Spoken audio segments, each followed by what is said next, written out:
반갑습니다. 매일 성악을 하는 55세 아저씨입니다. 왜 성악을 하는가에 대해 궁금증을 가지실 거라고 예상이 갑니다. 지금부터 저의 이야기에 귀를 기울여 주시면 감사하겠습니다. 10월의 그날은 쌀쌀한 가을바람이 불어서 활동하기도 아주 좋은 선선한 날씨라고 어머니께서 말씀을 해주셨어요. 그날은 제가 태어난 날이었습니다. 평범하고 조용한 그 동네에 제가 보물처럼 찾아온 셈이었죠. 그날은 온 동네에 있는 사람들이 축제를 열었다고 합니다. 저의 아주 큰 울음소리를 들으시고는 동네 분들이 그놈 울음소리 한번 아주 듣기 좋구나 라는 말씀을 거의 다 하셨고, 그렇게 저는 조용하고 좋은 동네에서 자라왔습니다.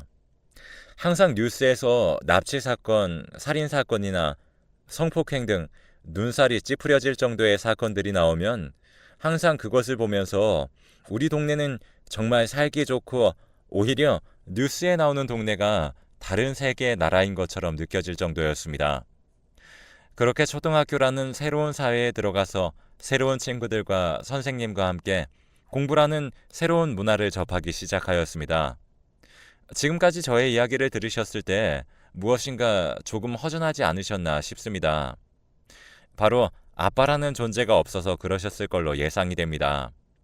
저는 초등학교에 들어가기 전 모든 아이들이 다 아빠라는 존재가 원래 없는 것인 줄 알았습니다. 그런데 더 많은 아이들을 만나면 만날수록 아이들은 가족의 이야기를 서로 이야기할 때 한 친구가 저에게 이런 말을 했습니다. 넌 아빠가 없어? 왜 엄마 얘기만 그렇게 하는 거야? 라고 그냥 단지 순수하게 질문만 한 친구에게 뭐가 그리 화가 나서 입술이 터질 정도로 때렸나 싶습니다. 그러한 일이 있고 나서 저는 엄마에게 가서 물었습니다. 엄마, 나 왜 아빠가 없어? 라는 질문에 엄마는 저에게 너가 나중에 좀 더 크면 내가 알려줄게. 지금은 너무 어려. 라는 조금은 답답하게 답변을 주셨습니다. 그러자 저는 그 자리에서 울어버렸습니다. 애들이 나 아빠 왜 없냐고 막 물어보는데 엄마가 무슨 이유인지 알려라도 줘야 내가 무슨 일인지 애들한테 이야기라도 하지. 나도 창피하단 말이야. 라고 말을 하자 어머니는 애들이 왜 아빠 없냐고 물어보면 우리 아빠는 돈 벌러 외국으로 나갔다고 얘기해. 이 이야기를 들은 저는 그 뒤로 계속 친구들에게 엄마가 시키는 대로 이야기를 했습니다. 하지만 저는 어머니의 말씀을 사실대로 믿지 않았습니다. 거짓말인 것을 어린 그 나이에 어느 정도 알고는 있었으니까요. 그렇게 초등학교를 졸업하고 중학교에 입학을 하자마자 저는 어머니께 아버지에 관한 질문을 했습니다.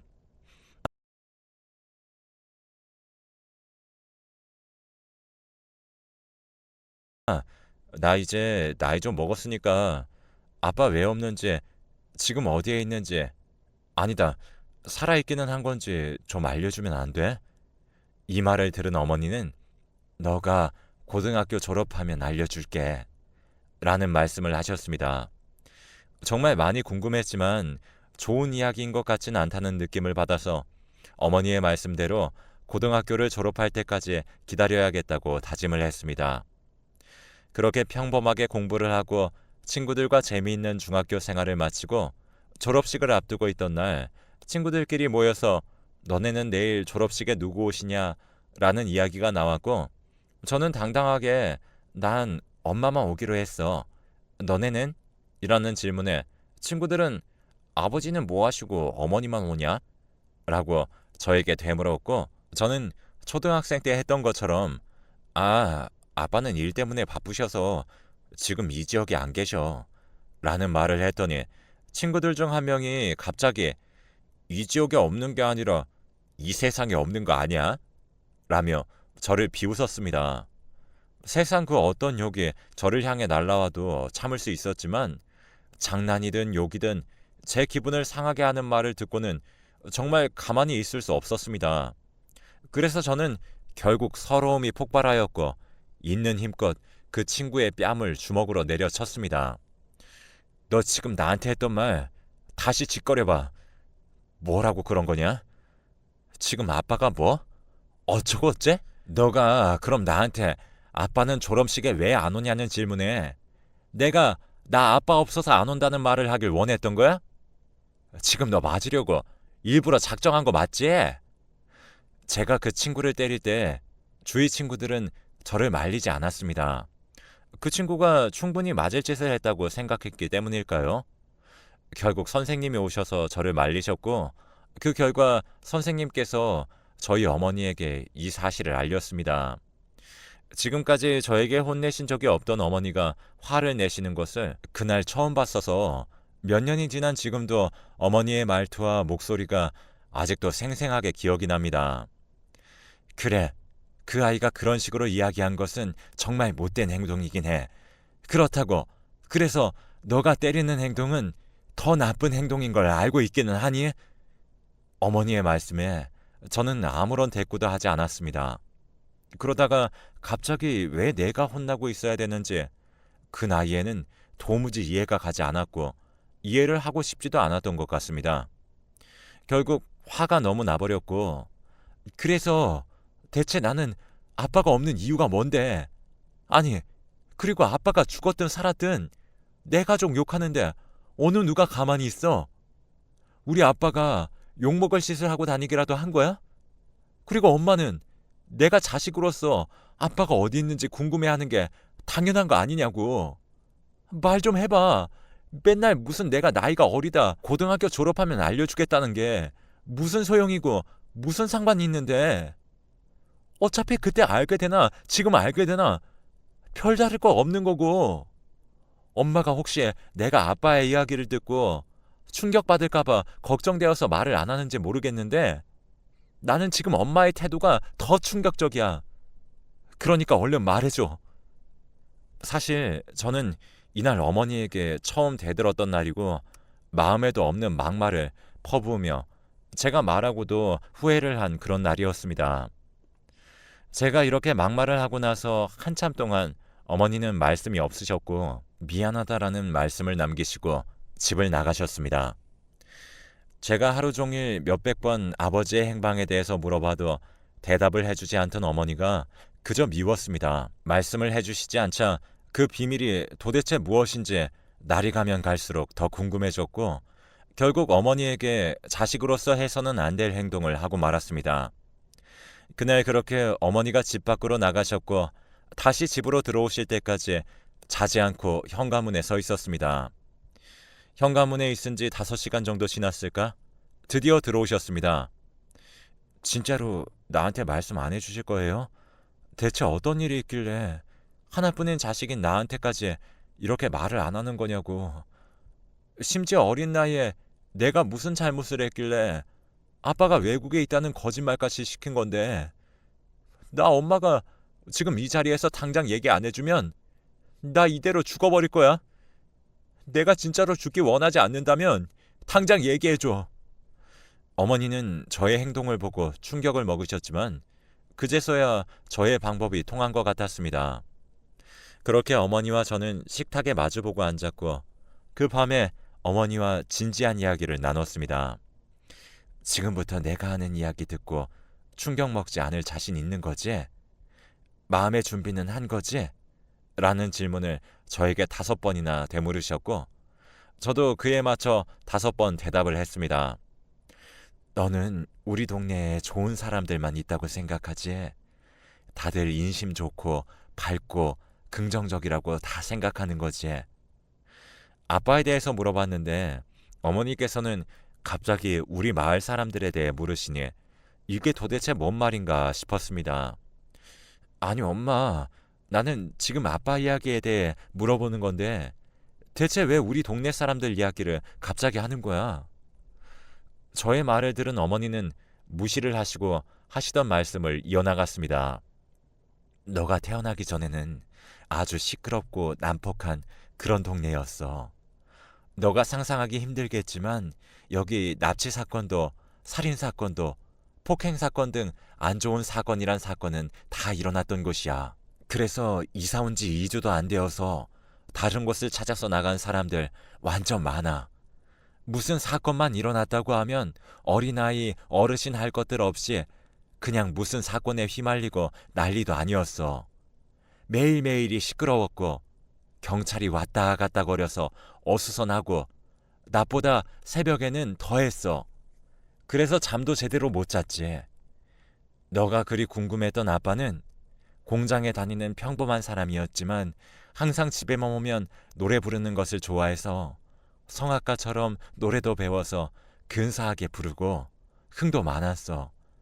그런데 사건이 끊이질 않는 이 동네랑 무슨 관련이 있나 엄마가 지금 하는 소리가 무슨 소린가 할 거야. 경찰관들에게 끌려간 사람들 중 너네 아빠도 있었어. 이 말을 듣고 저는 그럼 우리 아빠가 범죄자라는 소리인가 싶었고 어머니께 되물었습니다. 엄마, 그럼 우리 아빠가 범죄자라는 소리야? 뭔 말이야?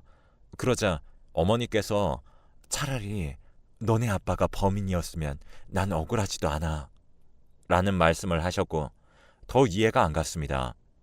그러면 도대체 지금 엄마가 나한테 하는 말은 아빠가 범인도 아닌데 경찰한테 끌려갔다는 소리잖아. 알아듣게 좀 설명해봐. 어머니께서 저에게 다시 설명을 해주셨습니다. 그러니까 너 아빠가 범죄자도 아닌데 끌려갔어. 살인사건의 가해자로. 그런데 중요한 것은 제대로 나온 증거도 없었고 심지어 범죄가 일어난 예상 시간에 너네 아빠는 회식하고 있던 중이었어. 그런데 대체 왜 끌려갔는지 궁금하지 않아? 범행 현장 주위에서 아빠가 지나가는 걸 어떤 사람이 봐서 증언을 했어.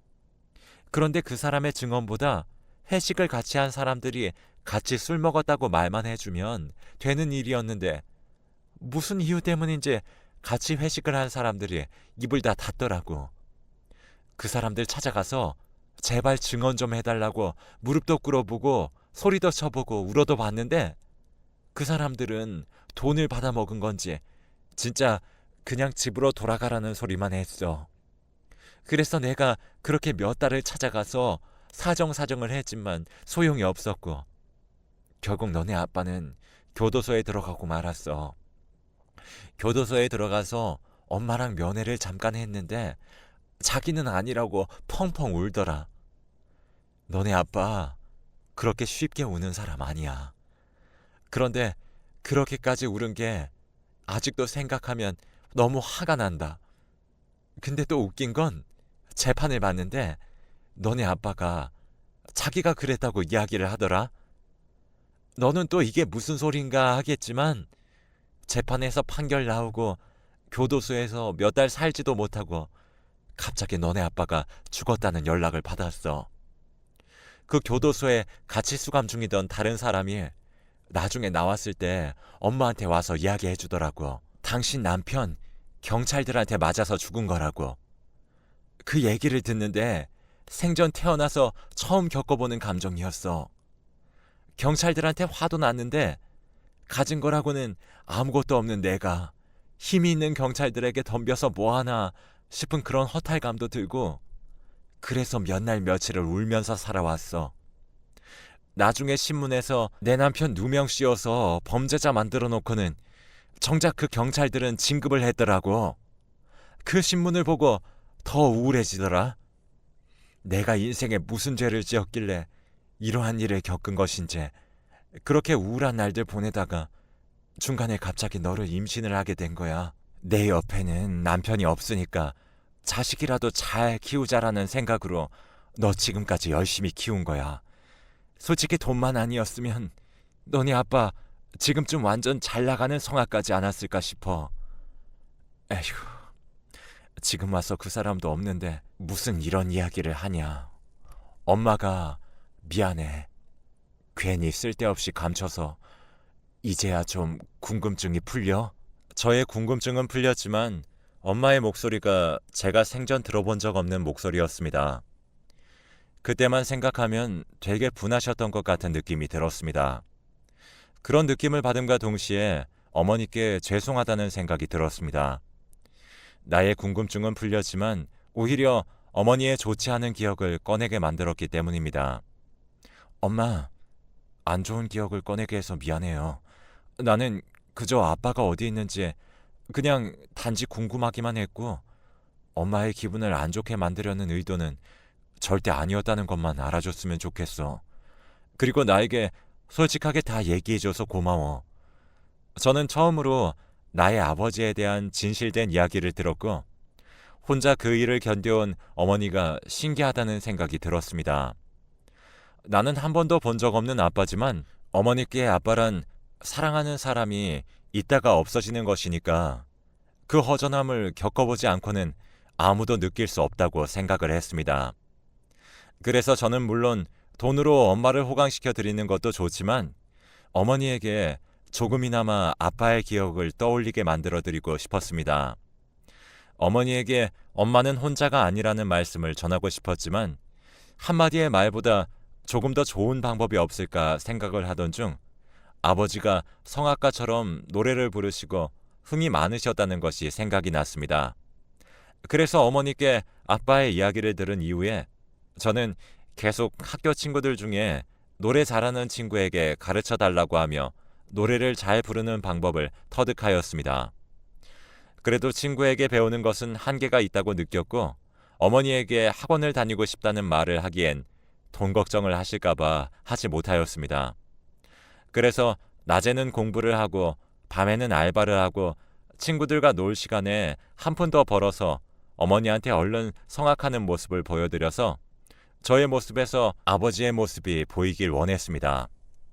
그렇게 고등학교 졸업과 동시에 지금까지 모은 돈으로 노래학원을 등록한 지 2달 정도 되었을 무렵 이제 엄마와 행복한 날들만 있을 줄 알았지만 세상은 저에게 왜 이렇게 가혹한지 아직도 이해가 가지 않습니다. 어느 날 갑자기 어머니가 저에게 너는 나 없이도 잘 살 수 있지? 사실 너한테 너네 아빠 이야기를 해주면서 나도 모르게 너네 아빠가 그리웠던 것 같구나. 엄마 없이도 밥 잘 챙겨 먹어야 돼. 라는 말씀을 하셨고 무슨 멀리 떠나는 사람처럼 저에게 이야기를 하시길래 무슨 마음의 준비라도 하라는 뜻인가 싶었습니다. 여느 때와 다름없이 음악학원에서 노래를 배우던 중 갑자기 모르는 번호로 전화가 걸려왔어요. 여기 삼거리 종합병원 응급실인데요. 어머니가 많이 위중하십니다. 빨리 와주세요. 라는 말을 듣고 빨리 달려갔지만 어머니는 마지막에 제 얼굴을 보지도 못하시고 돌아가셨습니다. 의사 선생님께 말씀을 들어보니 저도 모르는 사이에 어머니께서 폐암으로 병원을 한두 번 방문을 하셨다고 합니다. 그러면서 의사 선생님이 이어서 말씀을 하셨습니다. 항상 제가 수술을 하고 약 꾸준히 드시면 좋아지실 수 있습니다. 라고 말씀을 드렸지만 그때마다 어머니께서는 아빠도 없이 자란 내 하나뿐인 아들에게 죽으면서까지 짐이 되는 건 더 싫은데 뭐라도 남겨줘야지 제 속이 조금 편할 것 같습니다. 수술 못해요. 우리 아들 장가도 보내야 되고 집도 장만해 주려면 돈 더 모아야지 여기서 더 쓰면 안 됩니다. 안 돼. 라고 하셨습니다. 사실 저희 어머니는 대기업의 백화점 청소 일을 하시며 저를 먹여 살리셨습니다.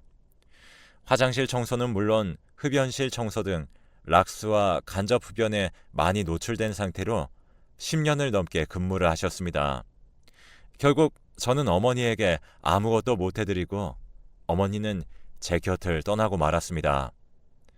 어머니가 저를 위해서 모아주신 돈은 고아원에 기부를 했습니다. 저의 아버지처럼 억울한 일을 당하신 분들보다 아예 아빠 엄마가 누군지도 모르는 아이들을 보며 꾸준히 봉사활동을 해야겠다고 결심을 했고 50대의 후반에 접어든 저는 지금까지 이 나이 먹도록 봉사활동과 기부를 하면서 다닙니다. 물론 어머니를 위해 유일하게 할 수 있었고 제일 하고 싶어 했던 성악을 고아원 아이들에게 들려주었습니다. 그것보다 뿌듯한 일이 없더군요. 저는 여러분들께 전하고 싶은 말이 있습니다. 하고 싶은 일이 있다면 끝까지 포기하지 않으셨으면 좋겠고 억울한 일을 당하면 겁내지 않고 무조건 부딪혀 보시고 최대한 견뎌내셨으면 좋겠습니다. 긴 글을 시간 내서 읽어주셔서 감사합니다. 행복하세요.